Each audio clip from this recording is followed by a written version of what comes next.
All right, we're back. Graveyard Shift Movie Podcast, episode number 143. And this week, you thought we were going to be watching a movie about a goose hatching from an egg. But instead, we're watching a movie about Dave Bautista hatching from a plane out of the sky in a tiny shirt and tiny glasses and big boots and gay men. This is the worst intro you've ever done. We can agree to disagree on that one. Off topic, the Norm book I told you, there's a part where he's like talking about something. They're like, he's like, we can agree to disagree. And the guy's like, no, we will just agree or disagree. And Norm's like, I didn't think that was allowed. He's like, everyone in the room just disagreed with me. No one agreed to disagree. Yeah, they just disagreed. They were all vehemently against me. Anyway, hey, welcome. Graveyard Shift Movie Podcast, episode number 143. This week, we watched Knock at the Cabin. Brand new movie, 2023. I think it came out last month, I want to say. Man, listen, people, I was supposed to get a haircut and shave and stuff, but I was sick and I didn't do it. And now there's just like 2 mustache hairs in the way. My hair's a mess. Ignore it, okay? Yeah, Knock at the Cabin came out last month, I think. This is the second M. Night Shyamalan movie that we've watched on the podcast. You weren't here for the first one. Did you ever watch Old? That was the first M. Night that we watched. Yeah, I got a confession to make. No, well, first confession, no, I didn't watch it. Mm-hmm. And secondly, if I realized this was an M. Night Shyamalan movie, I would have never watched it. You didn't know it was M. Night Shyamalan? I didn't know. Did you realize it when the first thing that happened was M. Night Shyamalan? Yeah, well, yeah, when I saw him in that infomercial, I went, Yeah, I haven't watched a whole lot of his movies, so is that a thing he does? Does he cameo in every? Because he cameos in Old, or is this a new thing that now he's cameoing in all of his stuff? You know, one of the greatest horror writers of all times does it. So, you know, God forbid you do something original. Yeah. You just follow suit. Yeah. So, but, you know. Anyway, Knock at the Cabin. 2 people that we know have said this was amazing. Maverick said it was amazing. Who, you know, he's a podcast alum. He hasn't been here for a while. And then just some... Yeah, alum. And then some schmuck that Tyler knows said that it was amazing. Oh, pretty nice guy, pretty cool guy. You're like, I don't know why you're being so mean. Anyway, I was watching it, and I was trying to make up my mind how I felt about it. And I think, Tyler, I'm gonna give it a 7.5. 7.5 out of 10. Out of 10. That's what I'm going to give it. So okay. I don't think I would call it amazing, but I did think it was very good. So there you go. Tyler, what did you think? Knock at the Cabin. I think it was one of the worst movies we've ever watched on here. I want to say I'm going to give it a 2. But that's just because of the visual effects and stuff. It looked really well made. There's a lot of shit in it that just didn't make sense. All of it made sense. Halfway through, they just start not doing the rules. No, they did all the rules. So, I don't see what everyone saw in it. There wasn't a single bit of it that was scary. Well, no, I don't know if... Once again, this is one of those, like, I don't know if this counts as a horror movie. If you're in that situation and you have 4 random people knocking on your door, then it was middle of the day, it was middle of the night. Yeah. If you like put yourself in that mind frame, then yeah, it's pretty scary. But we haven't done spoiler warnings or whatever. Yeah. Funny enough, I don't think it's ever nighttime in this movie. I think it's always daytime because they make them sleep at night. They're like, we'll start again in the morning. Yeah. Yeah. All right, spoiler warning, so we can actually talk about this movie. All So, right. Well, hey, big disagreement between the parties. I mean, we disagree a lot, We but do. We do. Also, you weren't here to watch The Outwaters, which you've seen me talk about in chat, and the whole it's like watching through a glory hole and stuff. And that's one of the worst movies that we've ever covered. So this movie's nowhere even close to to The Outwaters. That every time I go on Twitter, I have to watch people say is good, and I'm like, it's not. It's not good. so what are you But gonna do if I watch it and I'm like, hey, that was really good? I'm gonna hate you. Just it's the no comedic like side to that either. You're just like, no, I will fucking murder Yeah. you. I'm like, what? Yeah. To be fair, it's the production company just retweeting people that say it's good, so that's why, But anyway. All right. Hey, spoiler warning. Knock at the cabin. We're gonna ruin everything about it. So you've been warned. Tyler, first off, can I just say, and we're going straight into spoilers here. All right. So you've been warned. Maybe it's me. Okay. And I get they're trying to be nice and like convince these people to do what they want to do. After they kill Ginger Harry Potter, why not then just be like, all right, listen, we're going to take your daughter and start cutting off fingers. One of you has to kill the other one. We're not letting the world in like this. But instead, they just go the whole movie letting the world in when it's like, you just start some torture and you would get it. Because that's a rule. They're not allowed to help. Oh, they can't involve themselves?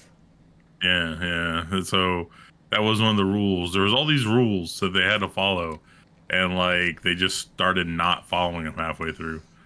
Like the whole kneel on the floor, put the mask, say, "Hey, this plague was whatever," and then like the third person to die, it like doesn't even kill herself. She just kind of randomly gets shot. Well, maybe she like, was still alive when Batista went over there and started hacking her head off too. That's not her like taking her own life though, right? But like, what if it was like she knew?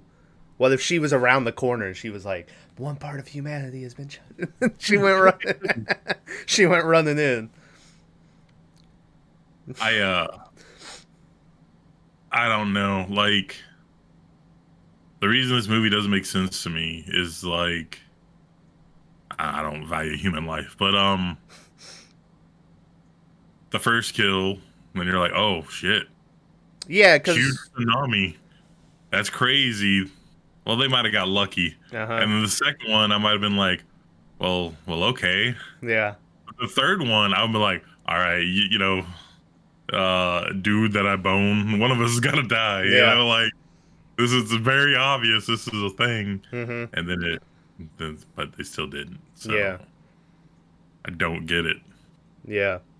Yeah, it's very like jokingly, in my head, I'm like after like the second event or something like that, it would be like, no one's killing anyone, and then I would be like, give me the gun. Give me the gun. I just like but I get like, that's you being able to say this out, it's a movie, you can look at it and be like, not doing that. But in real life, you're like, first off, they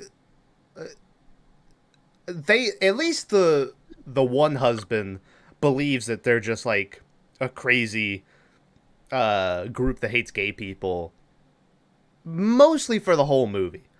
Like, I think it might be I think he thinks that they're crazy until the very last one, until the plane's falling out of the sky. Because I think that news feed even says like live right now it's happening or whatever, and that's the first time he's like, okay, well, it's kind of hard for them to make this one up, because he starts going into, they pre-programmed the TV, they knew what time to do these sacrifices or whatever. Well, to play devil's advocate, Yeah. that one guy being the dude from the bar kind of fucked everything. Yeah, real dick move on God's part to pick a dude who already like beat him up because he was gay in a bar to be one of the people that has to go and make them make this decision. But I mean, it's all about forgiveness, right? And fixing what's wrong. Yeah. But like I think after the third lady, he was like you said, he was all about it. Mm-hmm. But that's when he found the wallet and was like, it was O'Boyle or whatever the name was. O'Bannon. And the guy said his name was Redmond. But then at Well, the end of the movie, he sees the card up on the top. And did it say still O'Bannon, but did it say Redmond up there too or something? it said Rory O'Bannon. Oh. Huh. I mean, it was the guy that beat him up in the bar. Yeah, but, it was. But yeah, And I they was, show that later, and they go out of their way not to show his face. yeah, they do that to like keep it so you don't know if it's him, because they go through like he's the only one that is confident that it's him. Like even the other husband is like, "Are you sure it didn't really look like him?" And he's like, "Yeah, he put on some weight and he changed his beard and stuff, but it's him." And so they make sure never to really show you. And I was like, "What? No. All right, come back in like an hour." Well, actually, hey, you're here. Do you hear us? He doesn't hear us. Hello. Hold on. Hey, you hear us? Can you hear us? Hello? Yeah, hold on.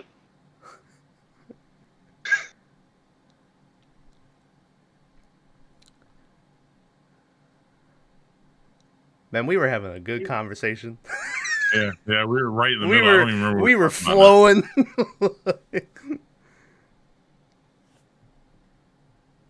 Hello. now. Hey, he said, "Hold on." He did, but I like to think he's going into the truck stop. yeah, It's like, he hold on. left the car or the thing. Anyway, Hello? hello. God damn. My God, dude. Hey. So it fucking Bluetooth connected to my radio in the truck. I kept trying to switch it, but it didn't want to work. Well, hey, we're in the middle of doing a podcast for Knock at the Cabin. Nice. You want to give us your rating for Knock at the Cabin while you're here? Let's see. Hold on. Well, let me hear what y'all think or thought of it. I gave it a 7.5. Tyler gave it a 2. Oh my God. He said it was one of the worst movies he's ever watched. Piece of shit. I was like, man, I've been watching some garbage. Why, Tyler? Why is it a 2? It had no purpose. Yeah. Like the whole film lacked a design and flow. Everything felt rushed. It was like, oh, we had to see these wonderful backstories of these people's love to kind of realize what they're sacrificing. But at the same time, it's like, show me the backstory of like the thousands of billions of people that are dying every day. Because those are the people that you should be worried about, not this nonsense physical attraction or whatever you call it. They're not important, Tyler. Yeah. Show me a 15-minute scene about catching crickets or whatever, instead of fucking taking 5 minutes. It was the to very actually realize beginning what's of going on in the movie.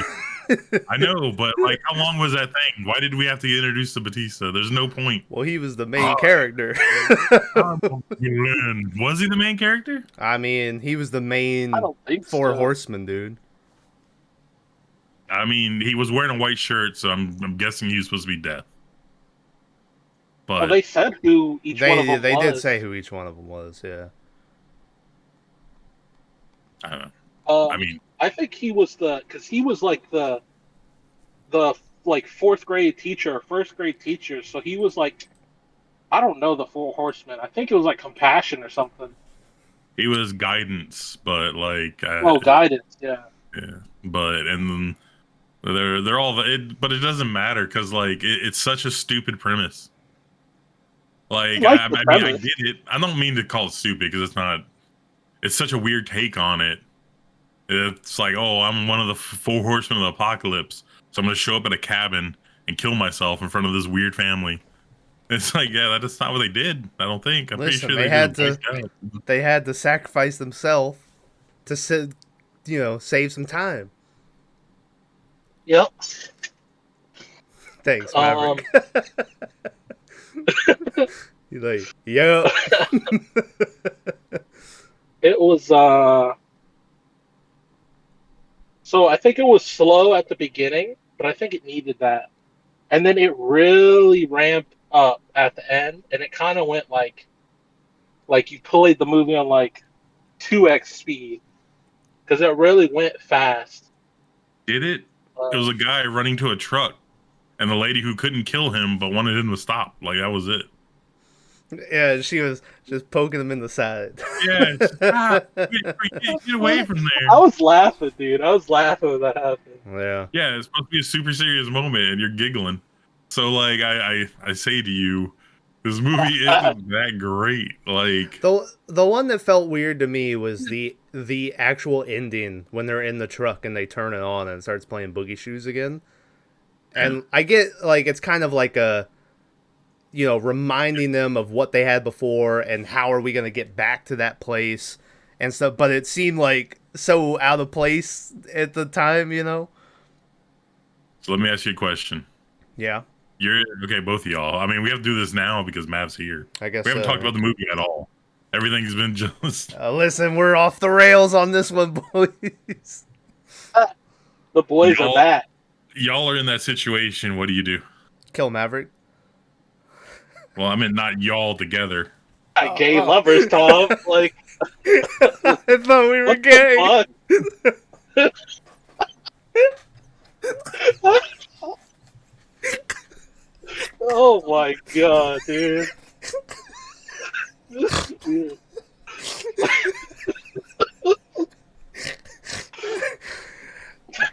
I mean, I don't know. I mean, 'cause I might be in the minority here, but I would have killed the kid instantly. Well, hey, do you guys want to know a little fun fact? We're way off the rails. We haven't really even talked about the movie. This is based on a novel. In the novel, the kid's the one that dies. That's Yeah. They don't kill her on purpose. They're fighting over the gun to try to kill, try to get the guy to kill himself. And the other guy's like, no, kill me. And then they accidentally shoot the little girl and the little girl dies. Which is a crazy ending. And it would have bumped this one up to like an 8.5 for me if they would have did that. But they went with a lighter ending, even if you can call it light, Thing is like the two men are adults, so they understand what's going on. Mm-hmm. The little girl, she's like 8 or whatever. Yeah. Will never fully understand it. She's 4 days away from being 8. And forever in her mind, it'll be that. I need to give her a rating. But anyway, she'll never understand. Right? So, like, she'll live her whole life holding that as, like, baggage. I don't know, because you think the dude has that fucking prophecy or whatever where he's seeing, like, flashes, and then he sees them, like, she's grown up, and she's, like, a fucking, like, attorney or some shit, or a lawyer. And then, like, dude is, like, super happy. And he's like, yeah. That was just nonsense, though. That was just him making shit up. That wasn't, like, a real, like... You think that was just him trying to make the dude feel better about killing him? Yeah, like, y'all be so happy without me. I don't know. Well, how fucked was it the one lady, like, just being like, I constantly hear my baby burning to death over and over in my head. She's like, please save it. Save him. Poor little Charlie who liked pancakes. Right? Yeah, R.I.P. that man. She's like, I have a kid named Charlie. I didn't tell anybody, though. And he's like, I knew that bitch didn't have no kid. At the end of the movie, sure enough, Can I just say, like, I was thinking how funny it would be at the end when the dude's convincing his husband to kill him.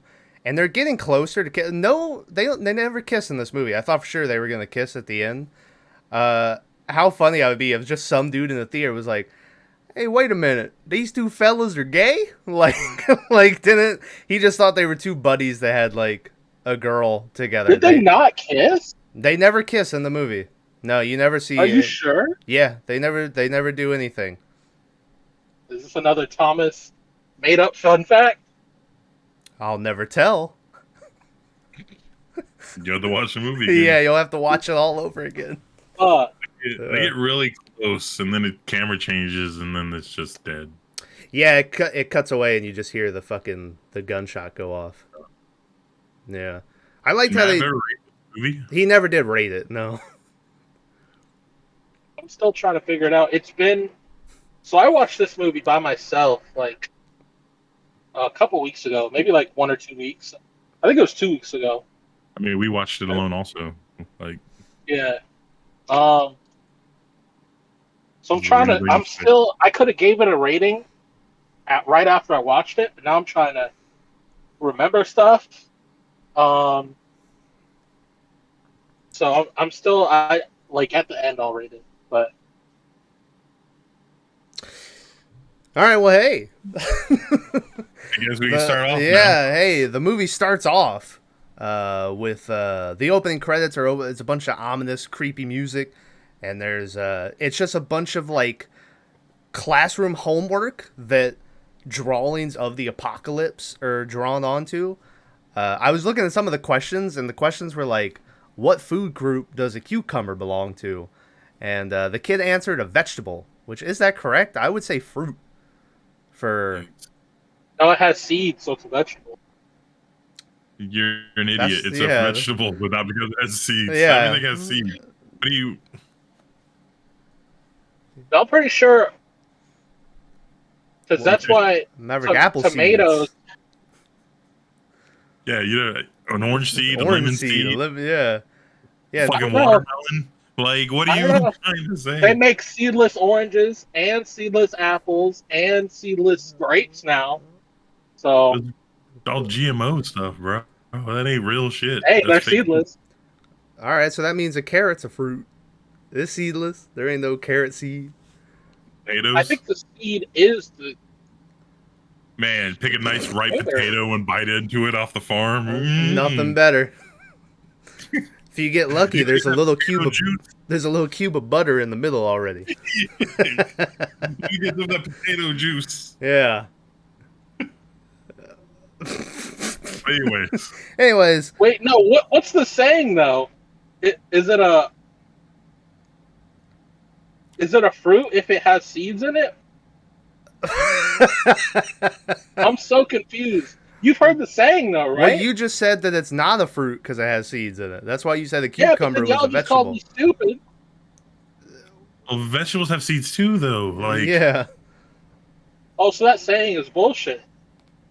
I think there's a saying if it comes to something about trees and bushes or something. Oh, and this thing's talking about coming in bushes. Yeah, he's a weird guy. Yeah. So anyway, I know what a cucumber is, though. The fuck both of y'all. Isn't it a vegetable? I swear it's a vegetable. You just said it's a fruit because it had seeds. It's actually a starch. No, I said it's a vegetable. I said it was a vegetable. Didn't he say it was a fruit because it had seeds? He said it was a vegetable because it had seeds. Yeah. And then we proceeded to list down fruits that with seeds. And then he said that those are seedless, or they make them seedless. Seedless? I mean, you buy an English cucumbers and there's no seeds in it. Your mother has my seed in it. You buying a cucumber, bruv? That was an English cucumber. Anyways, hey, after that's all done, we get Tyler's favorite part of the movie, where this little bitch is sitting in the grass, and she's catching grasshoppers. What was her name? Win? Win. I don't know her real name though. It was like Win Lu or something. Yeah, but they just call her Win. Yeah. And she's sitting here catching. Win. Go. That's her. Yeah. She's sitting here catching grasshoppers. And then the movie just starts off with Dave Bautista walking out of the woods towards her. No build up. This movie kind of just goes into it. And he goes up. I looked it up. I'm sorry to interrupt. I Googled it. Fruit or vegetable if it has seeds. First thing that pops up Tom, if you want to Google that and show it on thing. But it says first, anything that contains the seeds of the plant is a fruit, not a vegetable. This includes squash, tomatoes, cucumbers, peppers, eggplant, and avocados.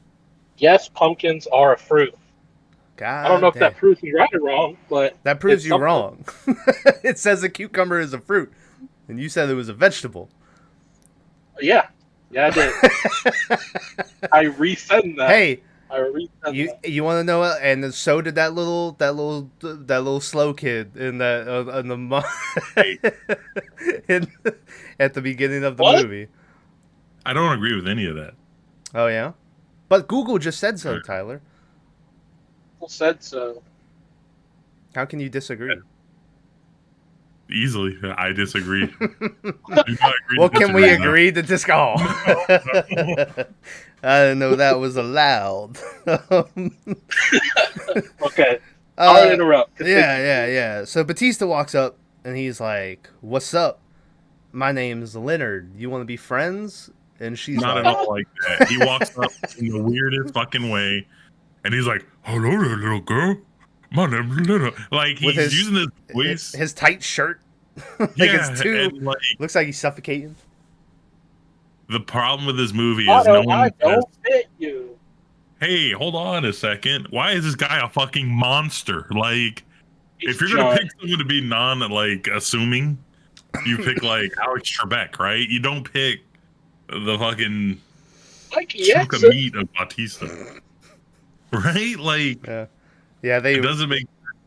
Maverick has a good idea. They should have raised Michael Jackson from the dead and brought him back.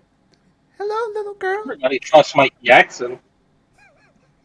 Anyway, she's like, "I'm not supposed to talk to strangers," and he's like, "Oh, that's a good thing. How about I keep talking to you though, even though that's a good thing, you know?" No, he says, "How about we not be strangers?" And like he introduces himself, and he's like, "We're friends now." I was like, "Oh, Yeah, okay." that's rule number one of child molestation. Kid in the car, yeah. You just be like, "Well, now we're friends. We're not strangers." I do believe if you listen to the leaked voicemails of Jared Fogle, the first thing he says.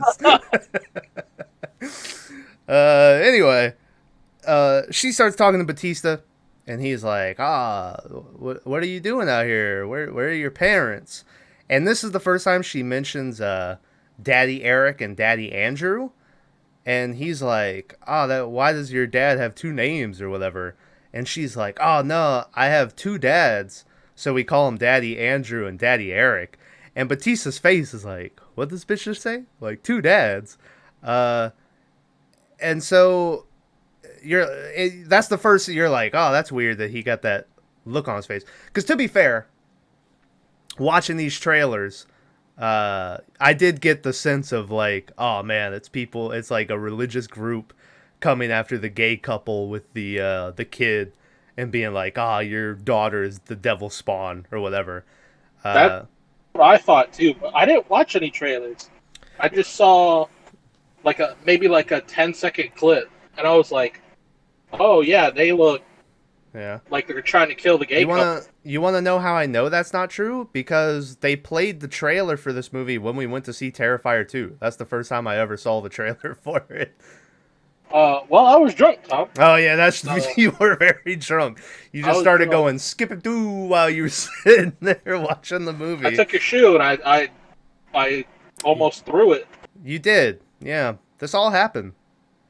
That movie's in the movie theater. Yeah, and it was the most enjoyable part of that movie because that movie sucked. Wow.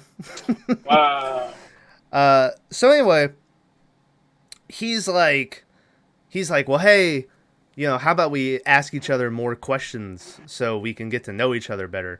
And he like hands her this daffodil. Oh, okay. He hands her this daffodil so they can pull off like little pieces of it, And as they're talking, he asks her how she got the scar on her lip, and she says that she had a cleft lip. I never know how to pronounce it. Cleft. Throat cleft. Clef. Yeah. and she had to have surgery to fix it up and heal it. And he's like, "Oh, well, I don't have a scar like you, but if you were to look inside me, you would see that my heart is broken in a million pieces." And she was like, "Well, why, Dave Bautista?" And he was like, "Because of what I have to do today." And right as he says that, SummerSlam 2019. yeah, he was like, "John Cena, come for you." Right as he says that, we see 3 more people walking out of the woods behind him. And he says that these are my friends, and we're here today to do what may be the most important job in the world. At this point, she realizes something isn't quite right, so she's like, "Fuck this, I'm going inside." She runs back to... Hold on. Okay.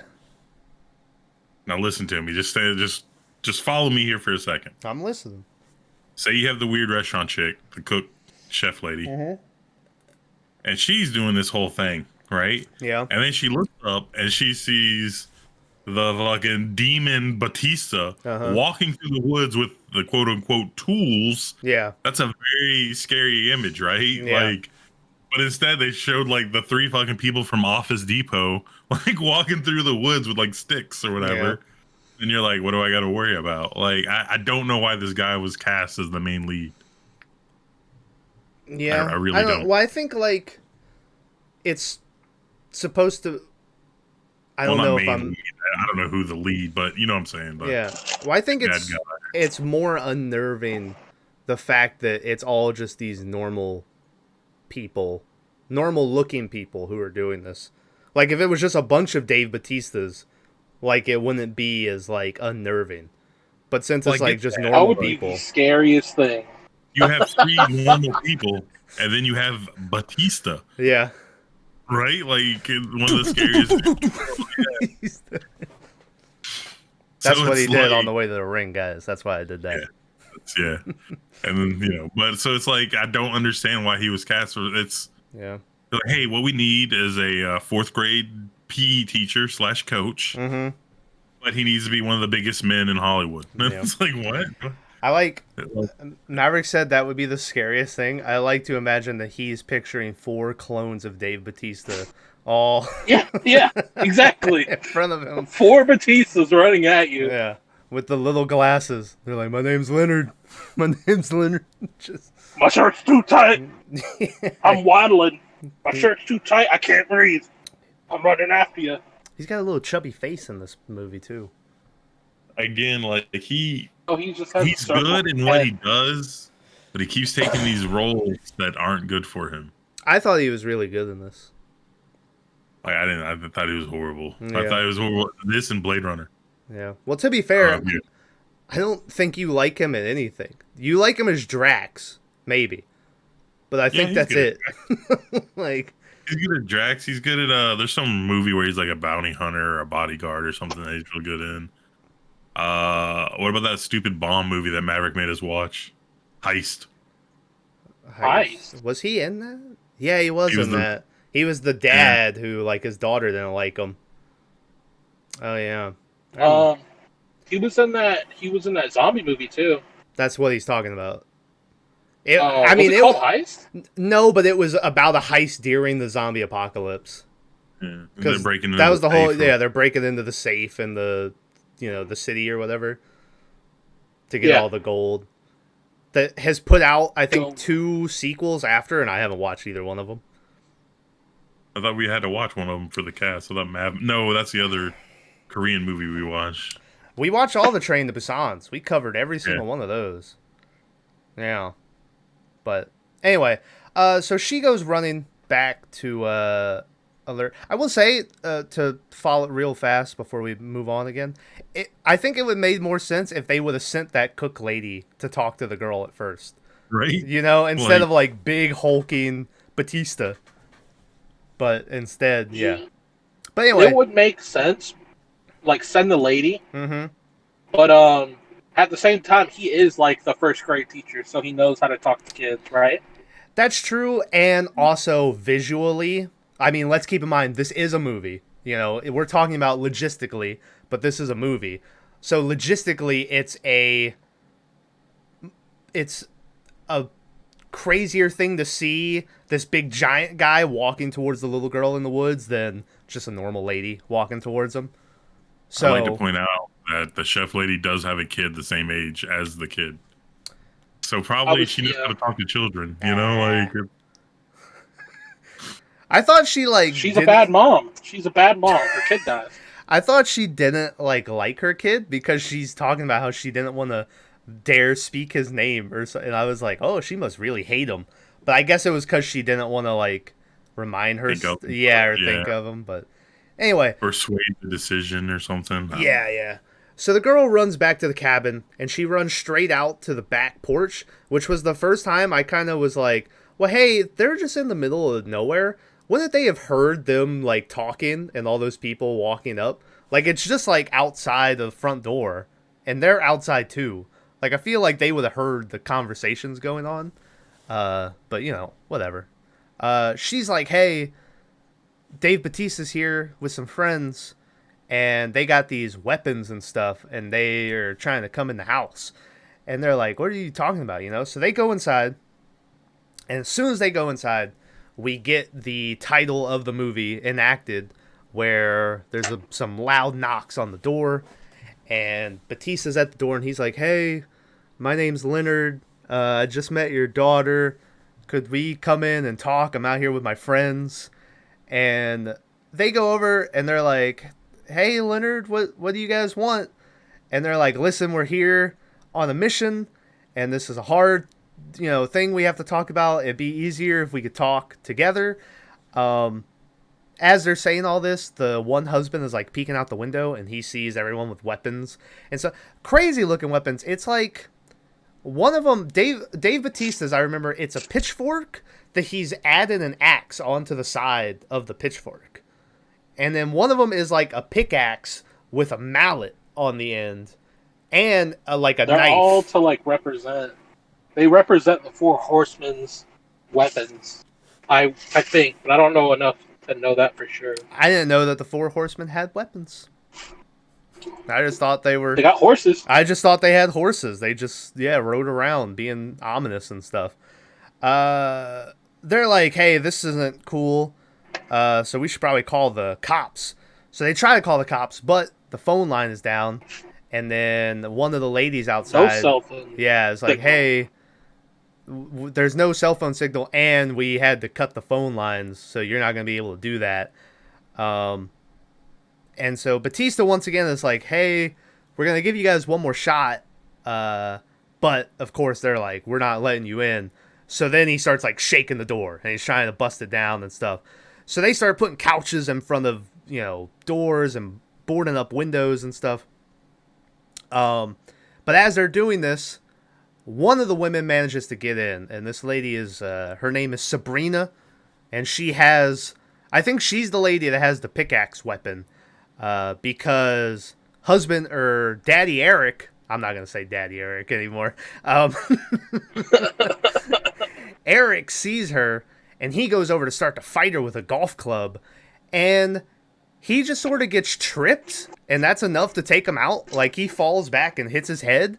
And I thought he was dead for a minute, like, because he was there with his eyes open, and like they were trying to shake him to get him to wake up. Eyes wide open. That's where, yeah, that's right. And I thought he was dead, but we'll learn like he just has like a concussion. As this is happening, Ginger Harry Potter breaks in and just gets the absolute Ron Weasley, you fucking uncultured swine. No, Ginger Harry Potter. Ginger Harry Potter. Yeah. Not his redhead fucking best friend. No. That is also in all of the Harry Potter. No, he's just Ginger Harry. So he comes in and just gets the absolute shit kicked out of him by Andrew, who we'll learn later. We see him like taking boxing classes. He puts the hands to my boy, Ron Weasley, and whips that ass. He does. Ron Weasley really got the short end of the stick on the guys they were challenging. Like, the one dude got beat up by a woman, and the other dude's a trained fighter. Like, it didn't really, check out.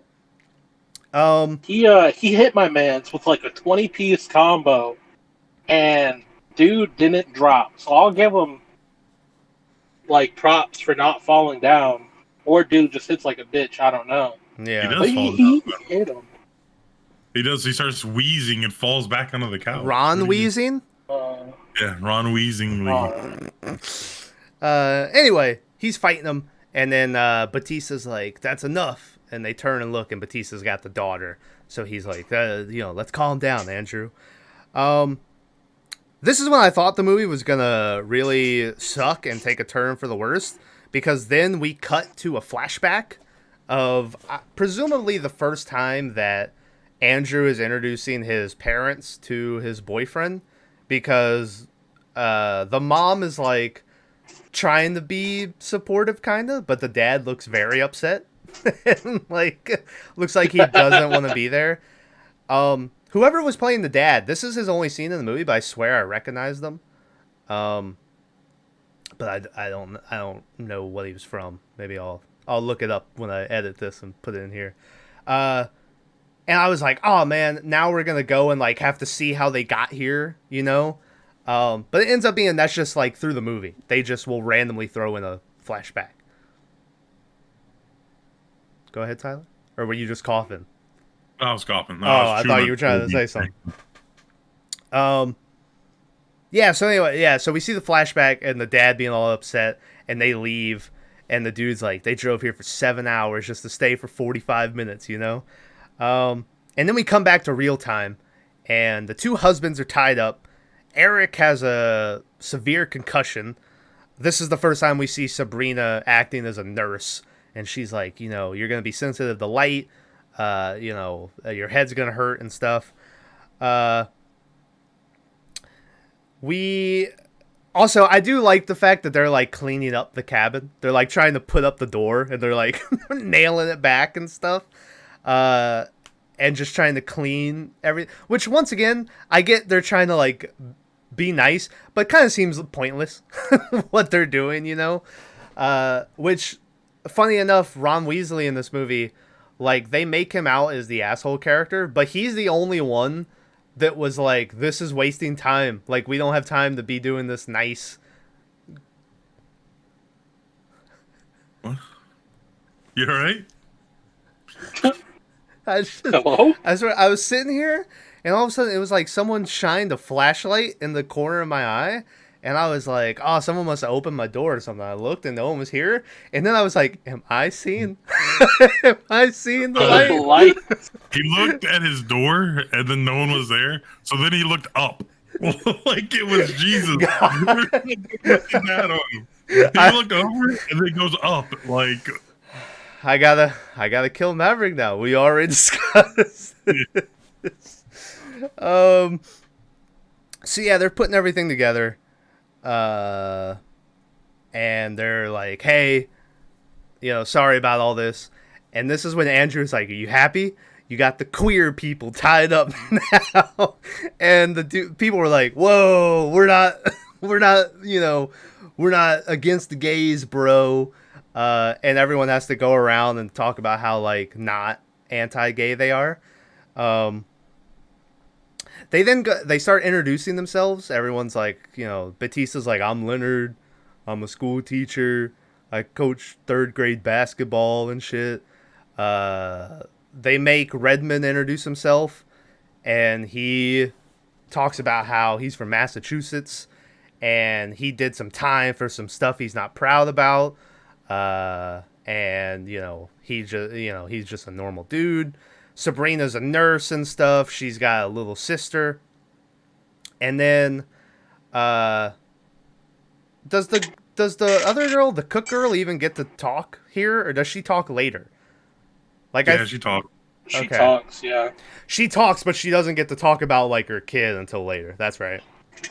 Well, she doesn't say anything about her kid. Like, she leaves him out on purpose. Yeah, until she's about ready to die. But anyway, everyone introduces himself, and then finally Batista's like, all right, it's time to tell them why we're here. And he tells them the plot of the movie, which is they're here to prevent the apocalypse, and their family has to choose that one of the 3 of them has to die, and whoever they choose, the family has to be the ones to kill him. They, the four of them can't kill them. They can't hurt them, but they have to choose to kill somebody. And if they don't, the rest of humanity will be wiped out and the world will end. The two dudes are like, we're not going to make a choice, and they're like, well, hey, we also Maverick. I told Tyler when we first started this, that, well, then all right, never mind. We explained it because they can't get involved. But I told Tyler, like, why wouldn't they just start chopping off that little girl's fingers and be like, we're going to keep doing this till one of you kills the other one, Well, he said it has to be their choice, so they have to want it. That's the thing, yeah. And I was like, oh yeah, I guess I like to admit I'm one of the four horsemen, and I just keep trying to go for the fingers, and they're like, no, stop, don't do it. So they're like, we're not gonna do it. We're not gonna kill one of us. And so then immediately, Ginger Harry Potter just gets on his knees in front of them, and he's putting the sack over his head, and he's like, you two fucking look at me. And then he says that one part of humanity has been judged, and Sabrina and what was the cook girl's name? Lily or something? Angela? Angela. Something like that. They come up behind him, and they take their pickaxes, and they stab him in the back of the head. And then Batista comes up with an axe, and I guess chops off his head. I don't know where he hits him, but he just puts it in half. Maybe at first or later on we see him cut Sabrina's head off. That's why I was like, maybe he cut this guy's head off too. But yeah, so. But anyway, yeah, they kill him, and Batista's like, that'll keep what's happening at bay for now, or it'll give you more time. It'll pacify it. And then he's like, all right, put on the TV, let them see. And when he does that, we get a cameo from M. Night Shyamalan, like Tyler mentioned earlier, who's hosting a cooking show for an air fryer. And he's like, it sure is tasty. And Tyler was like, oh boy. What is this? And something then, like that. Yeah, and then in the middle of the cooking show, we go to breaking news, and we see that an earthquake off the coast of Hawaii or something has caused a tsunami to hit Hawaii. It's happening, and they were able to detect it to get Hawaii evacuated. But then we see that another earthquake has happened on a fault line in Oregon that scientists were terrified of for years, that it would cause a catastrophic event. And that's going to cause tsunamis in the United States that people only have minutes to get out of the way and stuff. And then my favorite part about this movie is that they're like, oh, and now a tsunami has just hit Oregon. And we just so happen to have HD clear footage on the beach of the tsunami hitting. It's first off, the person is filming the tsunami that's here. So it's that person is dying, okay? And it's how's that footage getting, unless it's uploaded to the cloud or something, But every event that happens in this movie, they just immediately had a ready-to-go HD video of it. It's very convenient. It's very convenient, and I found it a little, just all right, sure, whatever. Can I tell you something? Yeah. So where we live, we have hurricane watches all the time, right? Mm-hmm. And warnings, and people evacuate and everything.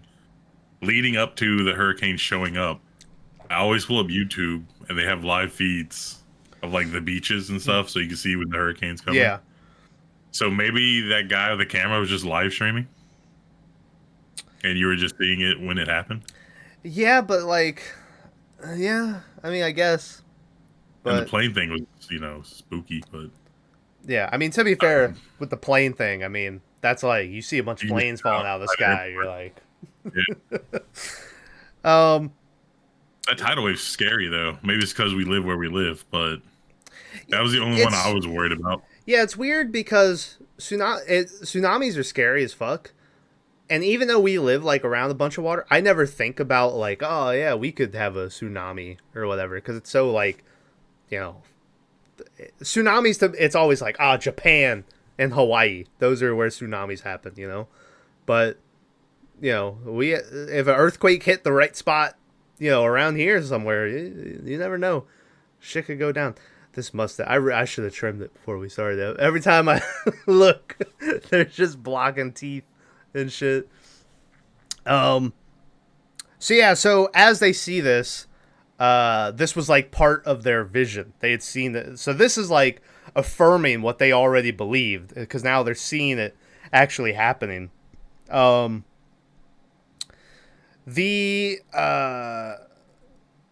one daughter, or the Eric, as this happens, is like, hey, little girl, go to your room, don't come back in. And this is the first time where you can tell he's starting to crack down. And before they had killed Ginger Harry Potter, there was a moment where he saw like a flash of light, and you could see his face like, what, you know, what was that, or whatever. And so you're like, oh man, this guy's gonna, you know, end up coming around and being like, I honestly, I thought that he was just gonna end up having to kill Andrew, because I thought Andrew would just never believe it, and so he's like, well, I gotta save our daughter and kill you. But once again, they're like, this is, you guys did this, this is real. We're gonna let you guys sleep, and in the morning you need to make another decision. We get another flashback, and this one is them like driving in their car, and it's on the way to the cabin. That I thought this was like a vacation home, but I think they own this. This is like their actual house, like out here. Airbnb, I think. Is it an Airbnb? It's like enjoy your day or whatever. There's like a little car, keys and stuff. Okay. As they're on their way out here, they get in the car, and the one dad is like, I got a surprise for you. And he puts on boogie shoes. My dick. Whoa. And he puts on boogie shoes, and everyone in the car is like, whoa. And I was like, do you guys not hear this song like every day, 5 times? Like, it's the most overplayed song. Like, is this really like a whoa song? Like, you've never heard this? But regardless. Never heard it. Yeah, Maverick, this was his first time hearing the song. So they're singing the song, having a good time and shit, and that'll just be for the sad callback that we mentioned already earlier or later on in the movie. We come back to present time, and fucking the little girl manages to like sneak down into the basement and sneak outside, but Batista just follows her out there, and we get a classic like, she's hiding behind a tree, and she looks one way, and then she looks the other way, and when she looks back, Batista's standing there, and he grabs her and brings her back inside. He's trying to convince them that they, everything's happening is real. They need to make a choice. But Andrew is convinced that they're being targeted because they're gay. He's like, I've been targeted my whole life because of this and stuff. And then as he's saying this, it clicks in his head. He's like, I knew I recognized that Redmond guy. His name is O'Bannon. He's the guy that attacked me in that bar in Massachusetts, a couple years ago. And the guy had went to jail for it. And Redmond had mentioned how he went to jail for stuff he wasn't proud of. But everyone in the group is like, he said his name was Redmond. He never mentioned O'Bannon or anything like that. Eric is like, are you sure it's him? It didn't really look like him. And he's like, I'm sure he put on weight, he changed his hair and stuff, but it's him, And so they're like, all right, you can tell that it like shakes up the group that this guy was lying to them. And they even said like, he's the guy that first had the visions and that first started posting about it on message boards. So there's a moment where it's like, maybe this guy really did just hate this gay couple and was getting them on board and making them think about this prophecy just to come and target these guys and kill them. But they're like, whatever, we still have to go on with our mission. So he's like, it's time, you guys got to make another choice. Andrew's yelling at him. We get a lot of this throughout the movie of like arguing whether or not humanity is even worth like a choice like this of going on. And Andrew's like, I could show you piles of dead babies and kids and shit. Why should... Well, I mean, that's what he says. That's like the end, but he like the whole time he's rationalizing it. Because what is his job again? He's like a lawyer or something. He's not a defense attorney. He's a prosecutor because they talk about his anger issues and stuff. And so, yeah. So the whole time they're trying to explain like every time one of them die, the Four Horsemen, that like a catastrophic event will happen that kills a bunch of people. And when that Ron Weasley dies, they play the event on the TV, and dude is trying to rationalize it like it was pre-recorded, and he was saying a whole bunch of other stuff that I can't remember.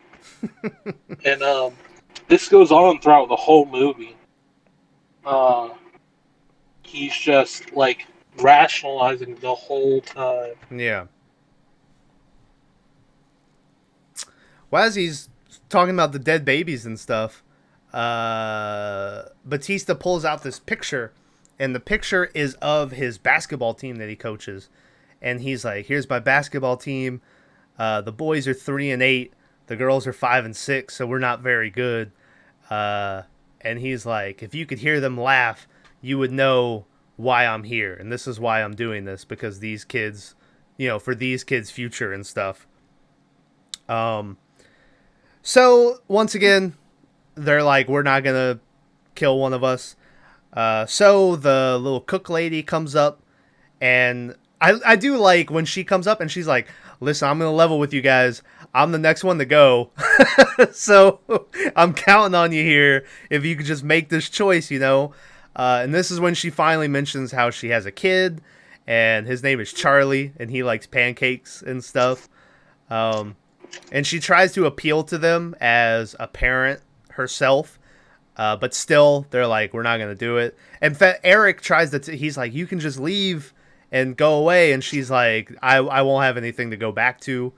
So yeah, she gets down on her knees, and then we cut to outside of the cabin, and we hear, correct me if I'm wrong, Tyler, but doesn't it sound like 8 or 7 whacks? Like, it sounded like they whacked this lady a lot more than Harry Potter got whacked. Yeah, it was something. They just wanted to make sure she was dead. I don't think they liked her. Yeah, I thought like maybe my stream messed up. Because they didn't even they didn't show it. It cut away. Yeah, it goes outside and you just hear it. Yeah, and I was like, why would they do that? Like, well, I guess they're like, well, we showed it the first time, so you know what's happening. But they didn't show it the first time. You don't see it go in, but you hear it, and then you see the blood run down the guy's head, and then you see him fall over. I think about it, they never show it. Yeah, they never show it. You don't see... You see nothing! You see nothing! You don't see Batista cut his throat, but you do see it cut open when they pan back up. Well, he cuts his wrist too, right? Or no? No, they made it look like he was going to cut his wrist, but then he brings it up and cuts his throat. Yeah, which I was going to call bullshit, because the whole time I was watching him, he had the knife like this, and I was like, that's not how you do it, Batista. But then he went like hardcore and cut his throat. And I was like, oh, okay. So they put on the TV, and now we see that this new flu is spreading, the X9 virus that is specifically dangerous to children and is killing children. And this is definitely where I think Eric starts to be like, all right, this shit's real, And this is the first, he mentions how he saw a light behind Batista when they were killing Harry Potter. And he tries to talk about it more and more. But the other husband stops him, and he's like, "Listen, you're concussed. They're trying to convince you that this is happening. Stop talking to them." And he's like, "Okay, I'm clear-headed and stuff." This is like when Maverick started talking about earlier. This is when the guy starts talking about how they pre-programmed the TV and they knew what time to turn on the TV, and so like nothing says that this is live footage. So he's like, they're setting all this up. They know how to make us think stuff. This is when he mentions the gun in the trunk of the car outside. He mentioned because I forgot that he threatens them outside. He's like, "I have a gun," and the guy's like, "You brought the gun?" And he's like, "Well, I do, but it's in the truck in the car or whatever." Idiot. Yeah, Maverick, way to go, dummy.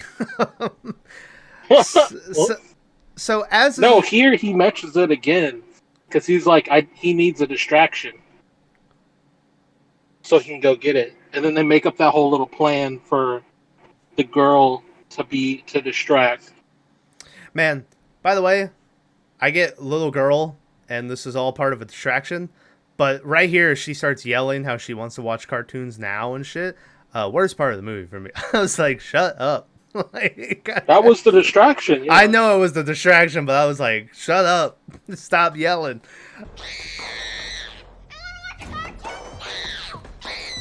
We're going to count down from 5 together. And we're not going to yell anymore, okay? When? 5, 4. Yes, she's yelling, I want to watch cartoons. And Batista's like walking towards her. And this is when Eric, who was given a knife by his daughter earlier and has been sawing at the rope, is able to cut his hands free just to fall down on the ground and like pick up that axe thing and swing it at Batista and like stay away, But that's also just a distraction for Andrew, who's been working at the rope with his hands, able to finally get out of the chair and untie himself and get out of the house, get to the car before Sabrina is able to catch up to him and hit him in the kneecap with her hammer. And so the dude's like having a limp the rest of the movie. He's able to still get back inside of the car and lock the door and stuff. She's trying to break in, and he's like getting the gun and he's having to load it up and stuff. Rule number 1 of having a gun, it's just always have it loaded. There's no point having it not.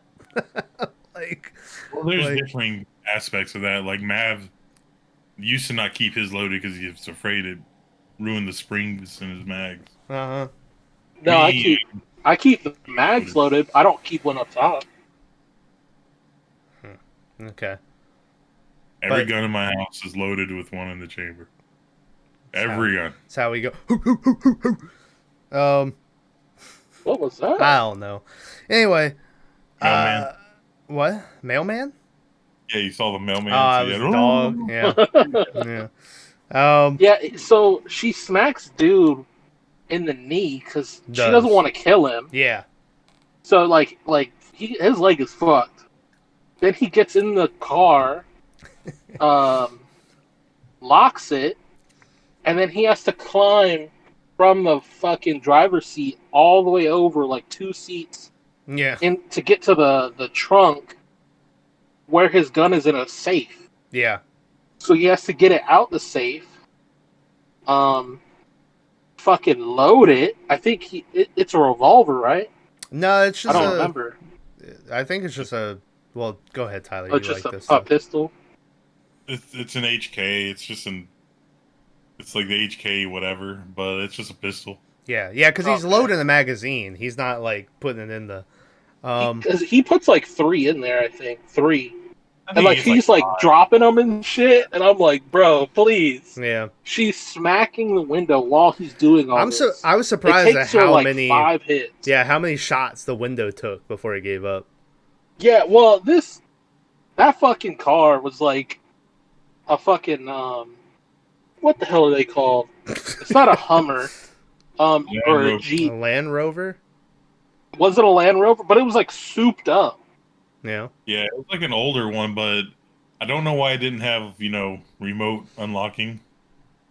He could have just popped the trunk, grabbed the gun, and ran around. Yeah, instead he had to like lock the keys and stuff, you know?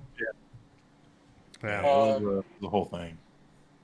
But yeah, the window takes like 5 or 6 hits from Homegirl with the fucking sledgehammer. And she finally breaks it. He still only like I think he has like 1 in the mag already. But he's like, she stabs him, and he still continues to load the mag. Yeah. I'm like, my boy, you could have slapped 1 in the chamber, and as soon as she broke the window, shot her in the face. Well, yeah, but he doesn't want to kill him because he fires a warning shot, and he's like, don't get out of here, get away from me, you know. But that's after, like, so he's loading it. He's like stretched over the back seat. She breaks the window, stabs him in the side, and like the whole time she's like, stop, stop, stop. Then he continues to put like 2 more in the mag, slap the mag in, rack that bitch, then like does like this slick like 180 drop shot and shoots through the window at Homegirl, but into like a tree behind her. Yeah. As like a warning shot, and then he's like, "I'll shoot you," and she like just drops the hammer and fucking takes off. Yeah. She's like, "Fuck it, I'm out." Yeah. Yeah.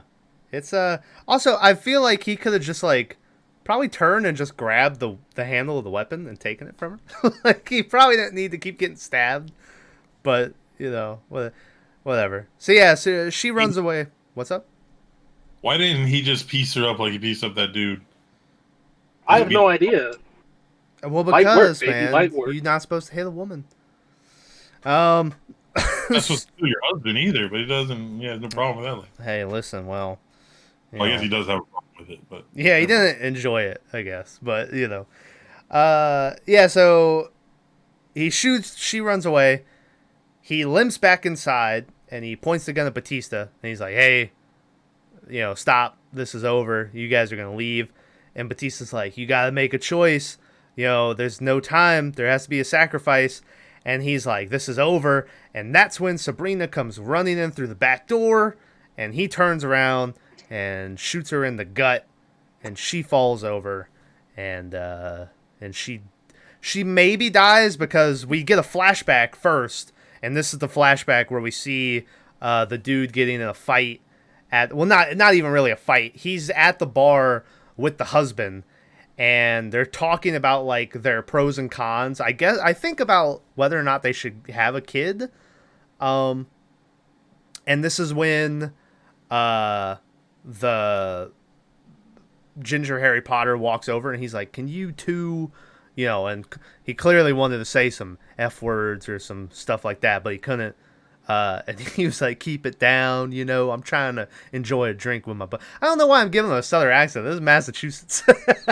He's a Bostonian. I don't know why I can't do a Boston accent. Maverick, go ahead. You drive trucks. No. Do a Boston. I don't know how to do a Boston accent. Just do It's Boston. What's his name? Not Matt. Ben Affleck? Matt Damon? No. Matt Damon. Do a Matt Damon impression. Matt Damon? Yeah, from fucking Good Will Hunt. But Boston. Boston.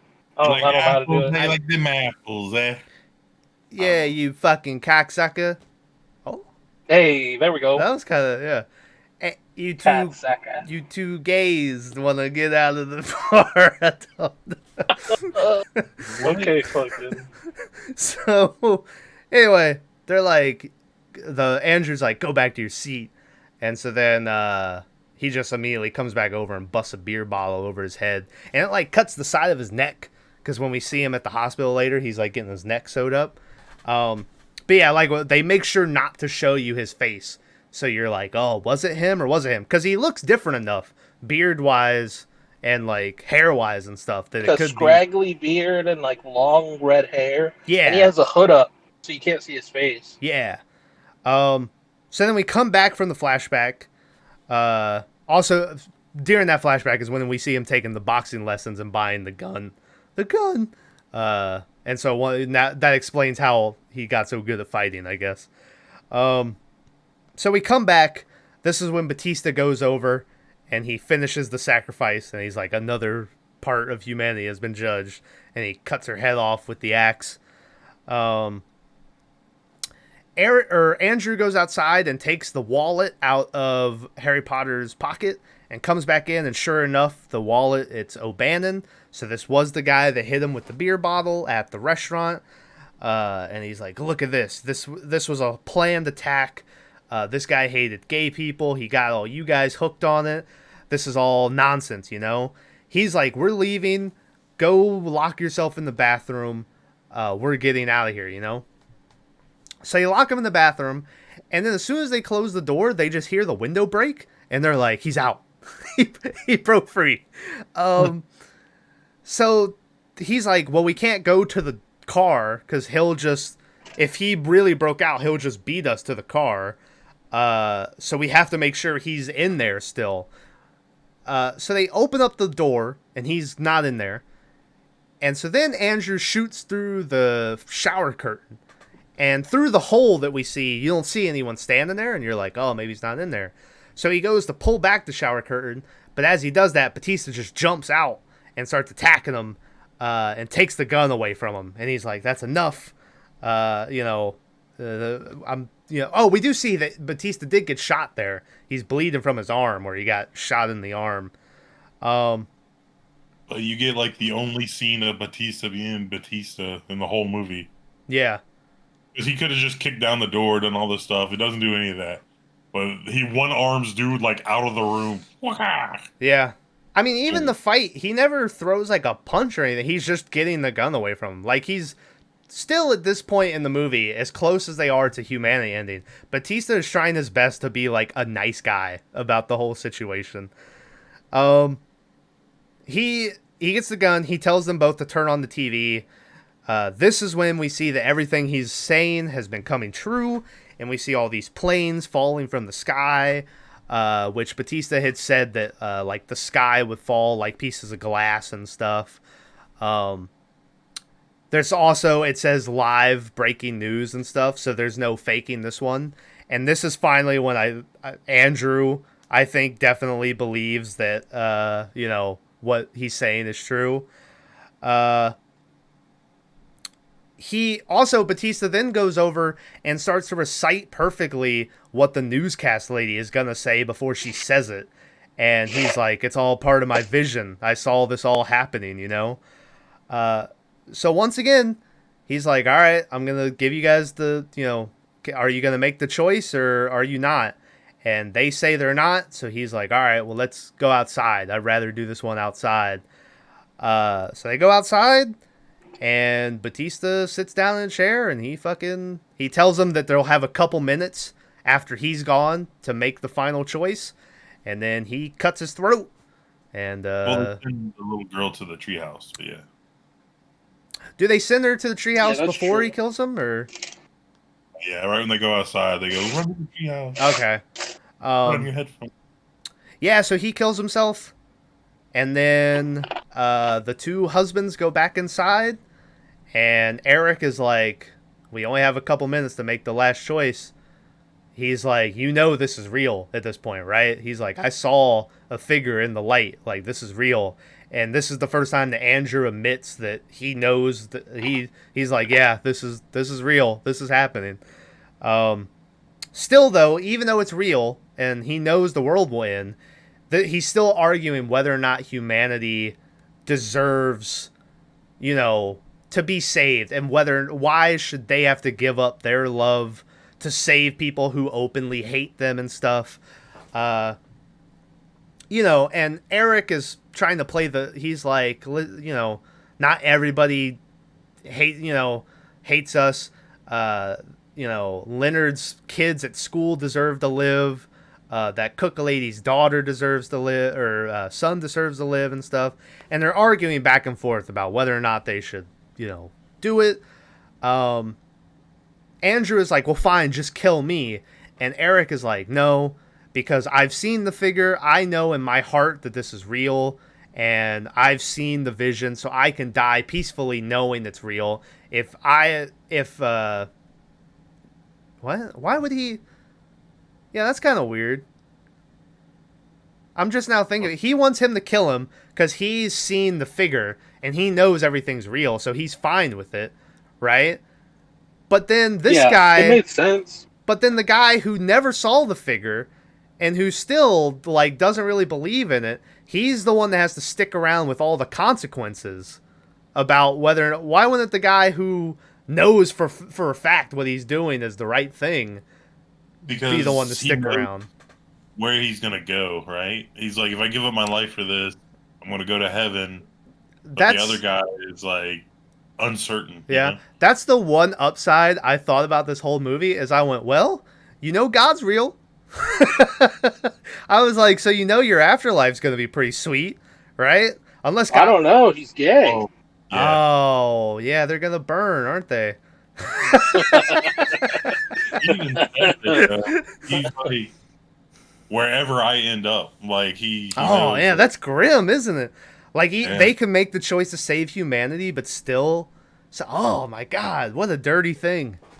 Oh God, ultimate prankster. So they argue for a little bit, and finally, Eric starts telling him how he sees a vision of their daughter, and she's grown up and she's beautiful, and she's found someone that'll love her for her and have a love that we share and stuff.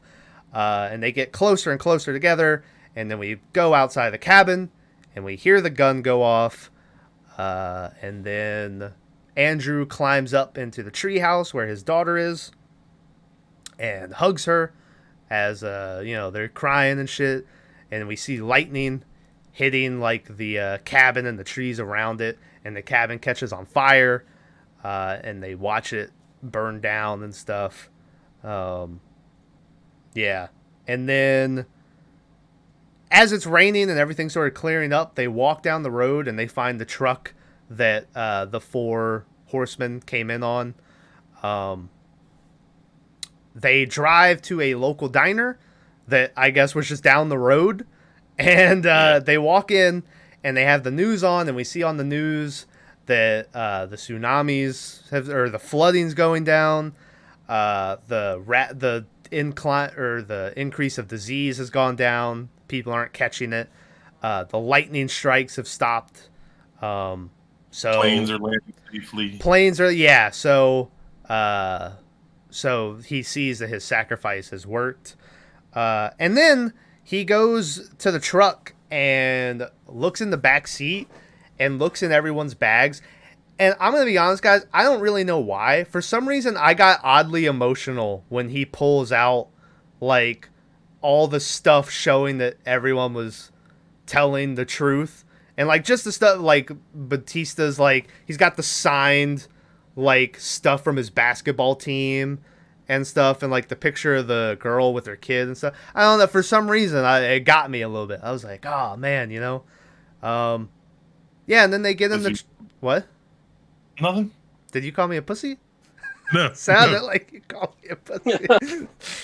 And then they get in the truck, and they turn it on, and Boogie Shoes is playing, and the dad turns it off, and then the daughter leans over and turns it back on, but then the dad's not feeling it, so then she leans back and turns it back off, but then the dad turns it back on again, and then they drive off into the... So if you go back, yeah, I will rewatch that. If you listen to what the song's saying, it's like a message. Oh, okay. We cut it off and cut it on, cut it off, cut it on. There's a message there. Yeah. I'm not gonna betray you. I'm gonna make you go watch it and see what it says. All right, I will never watch it. I will never. Yeah. You go the message. But there's a message there. Okay. And we skimmed over it somewhere, but there was a point to where they said that everyone had to die so they would see that it was real and blah blah blah.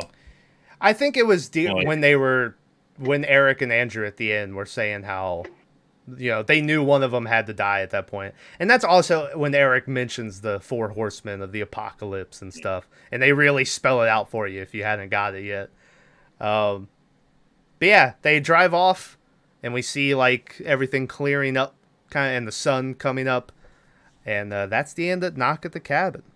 This movie had the little girl just like gay. Yeah, Um, this movie had a budget of $20 million, made a box office of $54 million. Nice. So was there a twist? Was the twist that it was real? I'm gonna be no, I don't think there was a twist.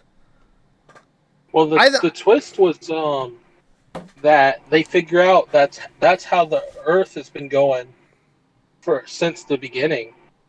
Yeah, that they were the first to do this, or not the first ones that had to do it. Yeah. Yeah.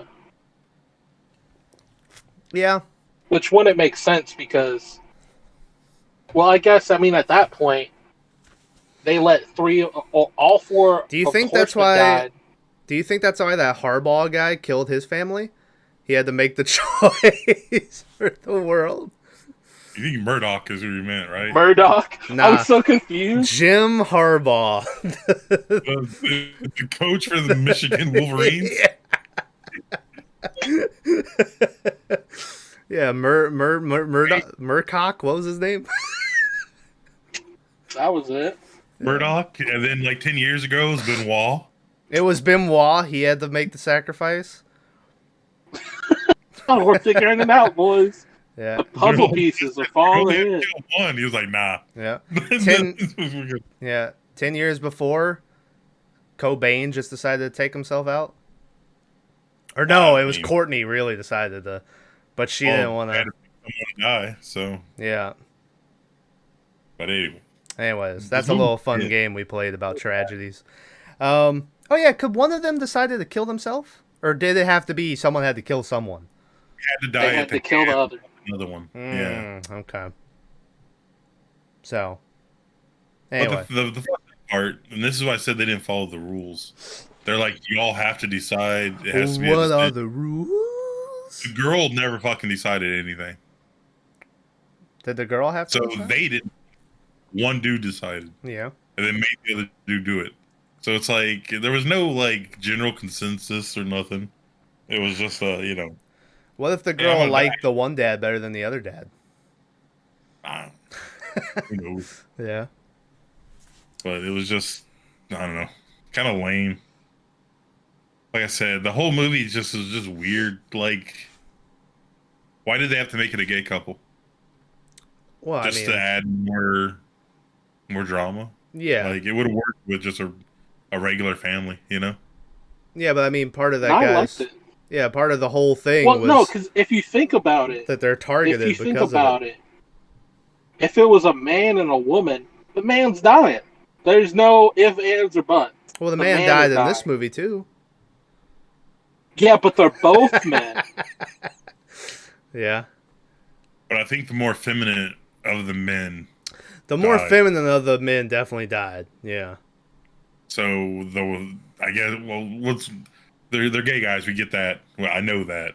But let's just say... They were gay? The woman version, the woman of the couple died. So it's like... Yeah. I don't know if that, I don't know. Yeah. And the child's adopted, so blood, It's like that episode of Always Sunny where Frank and Charlie decide to get married for tax purposes. And they're arguing like, I don't want to be the chick, bro. And then they're like, no, we can just be two bros getting married. And Frank is like, oh, that's a great idea, Charlie. Like, he loves it. But those were clearly, there was a man and a woman in that relationship. I saw two men, and that was it. Well, like I said, it's kissing on each other. This movie just didn't make sense. It made perfect sense. Batista's casting it didn't make sense. You're really harping on this Batista casting.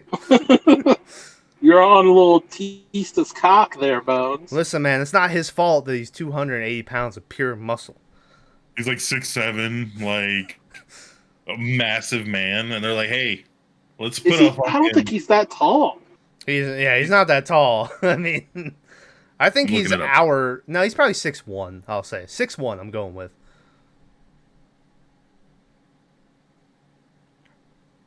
He has 1 win and 1 knockout. I don't like that's what it told me. He won MMA fight. What against Hey, who? Batista's height. Some nobody. Batista height 6'6". God That is damn. punk. His weight's 132 kilograms. Why are you giving us this foreigner weight? Okay, why am I burping? Look at this. So imagine your little girl out there catching grasshoppers, right? And then this fucking dude walks up to you. I put it in general, and he's like, "Hey, I like grasshoppers." Like it doesn't make sense. He is on all the roids. Well, He was not anymore. That's why he's getting that. He fat was head also and a stuff. severe sex addict and ruined multiple relationships in the WWE. Yep. That's a true thing that happened. And Also, he did a lot of horrible things to his wife. He's 289 pounds. yeah, but he's making up for all that now. He's like the Marky Mark now, the where it's like Marky Mark almost beat an Asian dude to death and called him all kind of racial shit. Yeah, no one talks about Brings that. it up. Yeah. And Batista did the same thing, where he was just like, Well, I don't think it was that far. I mean, there was. no. But he was like doing all the drugs, raping all the women. Like, I don't think it was that either. I don't think it was rape. I don't think so. Yeah, I mean, he wasn't a good Christian boy, but it wasn't. Can you have consensual sex with a woman on drugs? What? I mean, the thing is, if they're not in the right mind, then it's rape, right? And if you're all on I don't drugs, know what you're talking about. Listen. don't worry about it. Yeah, don't worry. We're not here to debate the law. Speaking of the law, did you see that dude who's Kang the Conqueror or whatever, and he's in that new Creed movie, got arrested for choking out some girl? Oh, no way. Yeah, so his career's probably not going places. Update on this, by the way. Apparently all the charges were dropped, and the girlfriend may or may not have been lying. So maybe it's all looking up for him after all. But who knows? Who knows? Maybe one day he'll choke someone else or something. If it ends up what? Yeah, the Justin Roiland stuff. And they dropped all the cases, and they were like, "This seems really shady." And now everyone's mad that they dropped it because Yeah. they had enough evidence and everything to proceed and grand jury and all that. Yeah. And then all of a sudden, randomly, they were like, It's "JK." It is kind of, yeah, because this hit the court proceeding, well, not the court proceedings, but the files and everything, it started in like 2020. Yeah. And so all these years, and it's enough to go public, we're going to court, him to get fired from everything. And then suddenly they're like, oh, never mind, we're throwing it out. There's not enough evidence. So yeah, it does seem a little fishy. Oh, really? Yeah, I thought it came out he was not guilty. No, it just came out they didn't have sufficient evidence, and that new evidence had come to light that they've kept private. So, and then they just Well, there we go. He's not guilty. yeah, O.J. Simpson not guilty. So anyway, let's The do glove. If the glove don't fit. Man, what a great lawyer. Let's do best of worst of for Knock at the Cabin. I don't want to. My best of is gonna be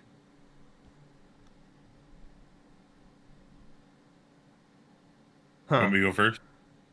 well, my worst of is the little girl yelling one of the cartoons. I get it's part of the set. It just annoyed me, and that's the first thing that comes to my mind when I think of worst of, and so that's what I'm gonna say for worst of. So, you know. Best of, I'm gonna say when Batista cuts his throat.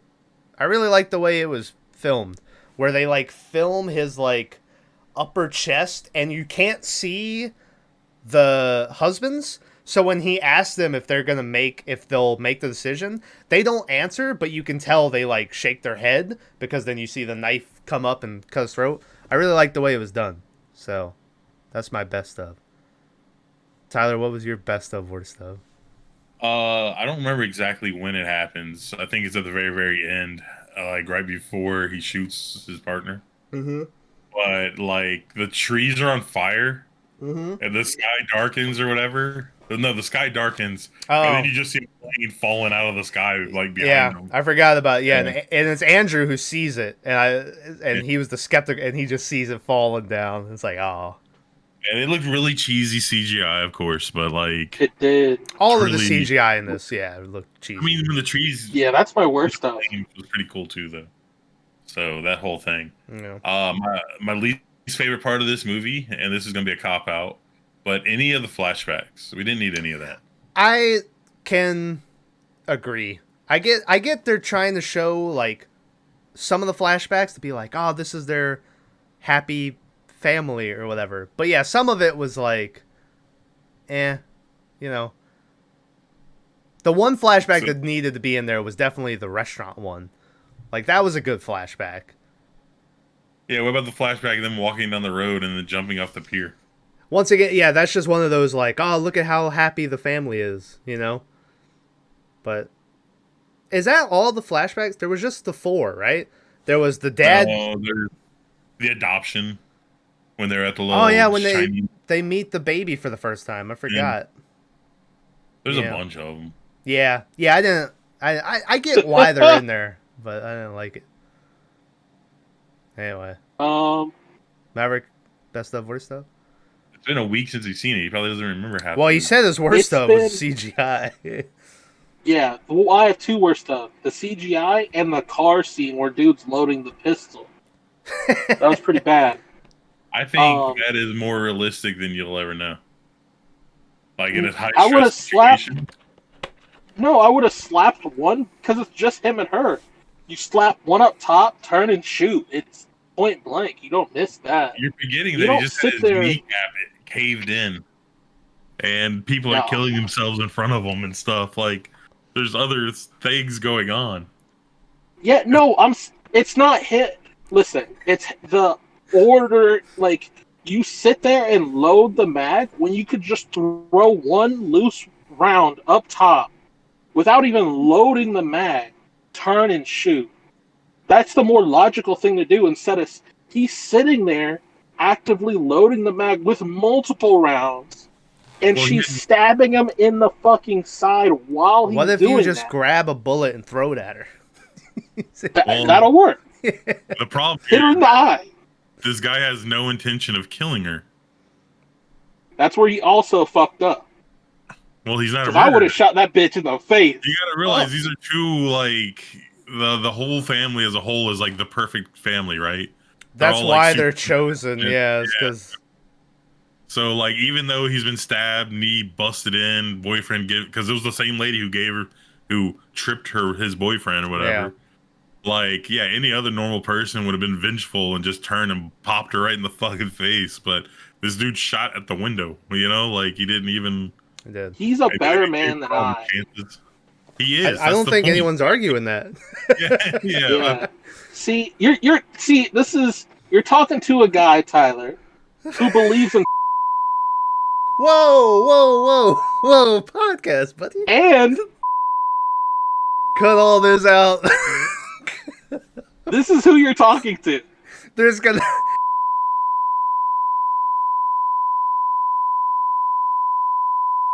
Okay? This is who I'm shooting that lady in the face. I can attest, by the way, that every time I send you one of those clips that I get off of Instagram, Maverick just says "off a cliff." That's all he sends me back. That's Yeah, just gonna but be right there. That's just gonna be one long bleep in the episode. I don't think anyone in this chat believes that he really thinks that, though. How dare Because he's you? had opportunities. Have I'm opportunity. not going around And shit. anything I'm now, telling he can just if jump it off was the cliff and legal, make himself a liar, you know? Like, listen, here's my stance on All right. Well, thanks for joining us. so you This guy's going.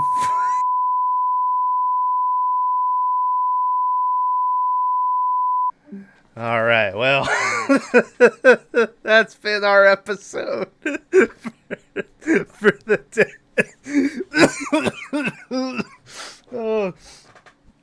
Oh. So anyway, that was Knock at the Cabin, Tyler. That's weird. Maverick disappeared. I still don't like the movie. Like even going over it again, like it's more and more just kind of weirdo stuff. Like Batista was like, "You can't leave the cabin." They all leave the cabin several times, They do all leave the cabin several times. and it's like, "What? I thought we couldn't leave." And Yeah. it's like you can leave, just don't go somewhere. Yeah. So I was hoping the twist would have been that they do it while like Batista's alive, and it really was all just a sham. Yeah. Like it was all a hoax. Well, I and- mean, yeah, if you think about it, the twist in the book is that the little girl dies. And then, because no one's expecting the little girl to die watching the movie. You're like, all right, one of these two is going to die. this is trading the baton all over again to where Where they if should have would've shot her. done- yeah, then Yeah. it would have been better. Also, thinking about it, the little girl was kind of pointless to have there, wasn't she? Like, Yeah. there was no real, like, she didn't play any part in the, could have just been two gay dudes out there. I think it made the so even though I said the memories, when they go back in time or whatever was Uh-huh. the worst part, but like I don't know. It just showed like how the girl and the one guy, I don't remember their names, Eric and were Andrew? like impulsive and more like connected and stuff. They both ran, jumped off, and the other guy was like stopping to take off his phone and stuff. Yeah. And the responsible one and blah blah blah. So Yeah. but like again, still lame. So they should have killed each other and just left the girl an orphan. The good ending. I mean, it's where she started. Yeah, Everyone's go in- back. They return Yeah. her to Amazon. back. So Anyway. All right. Well, hey, that was Knock at the Cabin. Boy, what an episode. This was a real throwback, fellas. All that's missing is if we could get Bags in here to finish out the the ensemble. For for him to sit here and then go, yeah, that was cool. man, I If should you- have watched this movie again. Yeah, if you go back and watch a lot of those early episodes, a lot of it is Bags sitting there and laughing at what we're saying, and then every now and then we go, yeah, that was cool, G. And then he'll just mute his mic again. But anyway. All right. Well, thanks for watching. Next week, we're going to watch The Hatching that we were supposed to watch this week. It'll happen next week. Go check out the gaming channel. Stuff's coming out over there. 2 Forest videos are out. Me and Tyler are making our way through that game. And they're pretty spooky. Yeah. Eventually, a Sleeping Dogs video will come out. I feel like I've said that the last 3 weeks. Been busy. Haven't been able to play it. Got sick. Was going to play it that day. Next week, there's carpet being put in. So hopefully I'll, be able to get that done there. What? I had a stroke just now. I didn't know how to speak. But anyway, go check out the gaming channel. Go watch some stuff over there. But yeah, that's about it. Tyler, got any last words? Yes. That was it. That was my last That was word. your last word? Yeah. I really don't hate on Batista as much as I come off as, but again, I believe that proper casting in movies really, it's like and I'll admit if I'm wrong, but I'm pretty sure Lady Gaga's gonna ruin the new Joker movie. I can't comment because I haven't seen anything. I was going to say I haven't seen anything she's acted in, but I think she's only acted in one thing, and that was that Bradley Cooper movie that... What is it? The Be a Star or something that they remake like every 15 years? Yeah. Yeah. That won a bunch of Oscars and stuff, but I think she won an Oscar for it. So maybe. Apparently all those awards are just bought and paid for. Like... No. They're all earned. So, but like, I just think it's gonna be one of those things where she's, it's just gonna derail from the movie, right? Like, I feel like De Niro kind of took away from the first Joker, just because it was De Niro, right? Like, I don't know. I mean, he's only in it for like 10 minutes. Yeah, and that's kind of the point where you could be like, hey, this could be anybody. Yeah. You know, it doesn't have to be De Niro. Like, why not get Letterman? Well, Right? Like yeah. someone who's actually a talk show, you know, Conan, you know, like anybody. So, we're just saying. Anyway. All Tim right. Curry. Yeah. Tim Curry. Yeah. They should have got to do it. Oh, is he dead? He's in a wheelchair and he kind of looks like Stephen Hawking now. Who's the guy who's dead then? If it's not Tim Curry, who's the other one who died? Severus Snape, the Harry Potter guy? Alan Rickman? Yeah, that's who died, Yeah, right? he's dead as fuck. He come back. No, he ain't. So, Maverick, I'm kind of afraid to ask. Do you have any last words? Not really. I remembered when I watched this movie. It was like 4 weeks ago. And I watched it with my older brother. And I liked it at first. Now that we're talking about it, it's maybe dropped to like a 6. It was probably at an 8. Oh yeah, I forgot. He said he was going to give the rating at the end of the episode. Yeah. Like the realization that they don't show any of the kills or anything like that kind of makes me want to give it a 1. That doesn't bother me that they don't show. I mean, I know what's happening. It honestly probably made it better. Especially we saw how the CGI was. Yeah, is how bad the CGI looked. All right, let me ask y'all a question. I mean, if you remember Maverick when we watched Old, the most on-screen kill was that lady who like keeps breaking all her bones in that cave or whatever, and I hated how it looked. Like it looked terrible. So it might be a good thing that they didn't show the kills. So they didn't show the kills, and they had kind of lame CGI, right? Mm-hmm. So what in this movie cost $20 million? Batista. Yeah, Batista was like 10. Oh, $2 million. Ginger Harry Potter probably got a little paycheck. I do like What's he from though? Ginger Harry Potter? He's from Harry Potter. All 9 Was that movies. actually? That's Ron Weasley. That is What do you Ron mean? Weasley. I wasn't just making a joke. Oh, it is actually. Yeah. Well, no, because I saw a video of like where are they at now, and apparently that dude bought a food truck, and that's just what he's been doing. Is doing the food truck. Well, he bought an ice cream truck, but yeah. Oh yeah, ice cream truck. Yeah, But he that gives was out like free ice cream. That was just like a joke thing. I don't think that was really. I don't know. I saw him in an ice cream truck, and I was like, oh, okay, that's.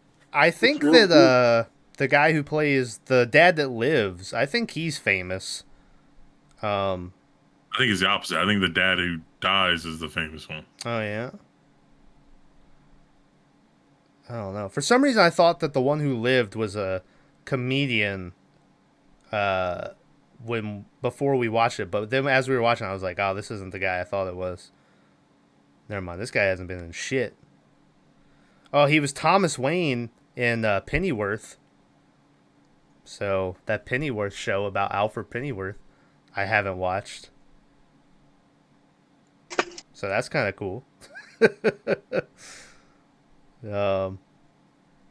While we're here, let me look up who that dad was. I said I thought he was somebody I recognized. Here we go. I found him. Tom has an expensive computer in front of him, but he uses his phone to look shit up. Well, I'm recording the webcam that's on Discord. I guess I could go second monitor, but it's just easier looking at the phone. Oh, you mean tablet? Yeah. Turns out, guys, didn't know him. Anyway, all right. Thanks for watching. Next week, The Hatching. Ooh boy, is that going to be something. I might have to work for that one. Sorry. Yeah, you might not be here for that one. Maverick, it's about a big giant killer goose that hatches from an egg. Oh my goodness. So that's gonna be fun. Yeah. All right. See you guys next week. Bye bye.